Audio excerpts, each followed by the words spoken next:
Magandang tanghali mga kabay. So ayan mga kabay, ito po yung last na repair ko sa estimate sa 39404 liter H.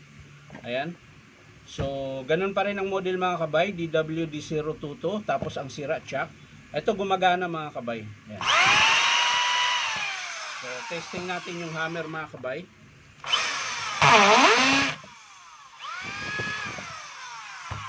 So okay yung hammer niya mga kabay. Ang problema, wala na po siyang variable. Ayan. So mag-i-estimate tayo ng chuck tsaka switch. Pero sisilipin din natin yung carbon kung mahaba pa po. Yun, buti ito malambot. Parang nabasa ito mga kabay. Dahil kinalawang yung mga screw o matagal lang na stock. Dahil hindi nila magamit. So, ayan mga kabay. O, nabasa nga mga kabay. Kinalawang din yung field coil eh. Ayan o, pati armature. So, pag nabasa naman mga kabay yung unit nyo, patuyuin nyo lang po. O kaya buksan nyo, isprayhan nyo yung sa bearing. Bearing tsaka gear. Yan, yan lang po yung importante nyan. Kasi pag natuyo naman yan, gagana ulit yan.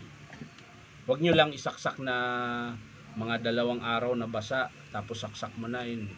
Minsan kasi hindi pa natutuyo pag ganong kabilis eh. So yan mga kabay, okay pa po yung carbon, mahaba pa po. So wala po tayo ibang papalitan kundi chuck tsaka switch. Ayan.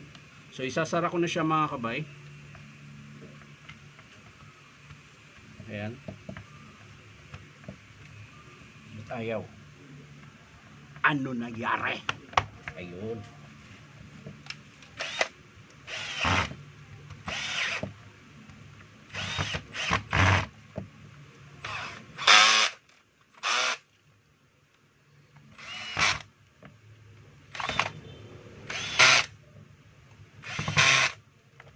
So ayan mga kabay, natapos po yung estimate natin.